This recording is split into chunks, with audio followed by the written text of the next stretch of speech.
അപ്പോൾ അതിന് ആവശ്യമായിട്ടുള്ള ഒരു 2 കിലോയുടെ ബീഫ് ഫ്രൈ ആണ് ചെയ്യുന്നത്. ഒരു 6 സ്പൂൺ വെളിച്ചെണ്ണ. എണ്ണ ചൂടായിട്ട് വരുമ്പോൾ അതിലേക്ക്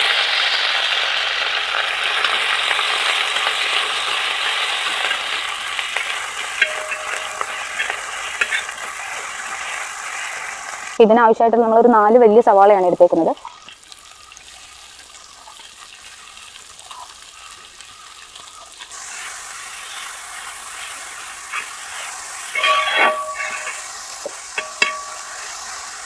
ഇത് പെട്ടെന്ന് വഴന്നു വരാൻ വേണ്ടിയിട്ട് നമ്മൾ ആവശ്യമായിട്ടുള്ള ഉപ്പിടുന്നുണ്ട്.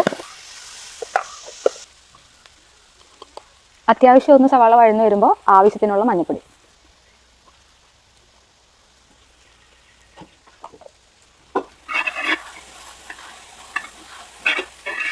നന്നായിട്ട് വഴന്നിട്ടുണ്ട്. അതിലേക്ക് കൊത്തി വെച്ചിട്ടുള്ള തേങ്ങാക്കൊത്തിടുക.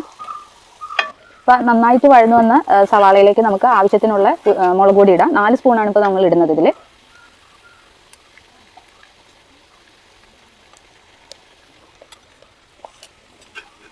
നന്നായിട്ടൊന്ന് മിക്സ് ചെയ്യുക.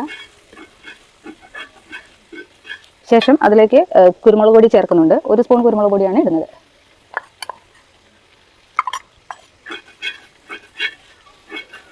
നന്നായി മൂത്ത പൊടിയിലേക്ക് ബീഫ് ചേർത്ത് കൊടുക്കുന്നുണ്ട്. 2 കിലോ ബീഫാണ് നമ്മൾ എടുക്കുന്നത്. അപ്പോൾ ആദ്യം അതൊന്ന് വേവിച്ച് വെച്ചിട്ടുണ്ട്. കുക്കറിലാണ് വേവിച്ചേക്കുന്നത്.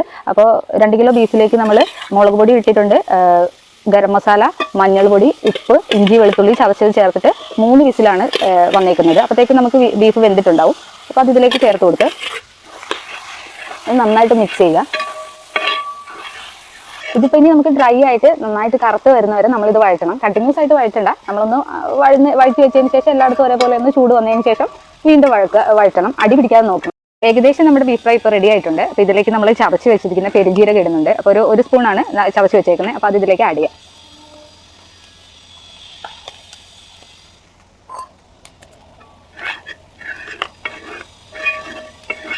പിന്നെ കുറച്ച് ഗരം മസാല കൂടെ ആഡ് ചെയ്യാനുണ്ട്. അപ്പോൾ 1 സ്പൂൺ ഗരം മസാലയാണ് ആഡ് ചെയ്യുന്നത്.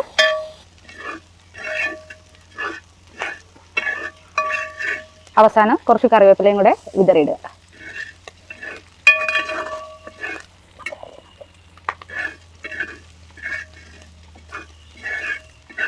അപ്പോൾ നമ്മുടെ ബീഫ് ഫ്രൈ ഇവിടെ റെഡി ആയിട്ടുണ്ട്.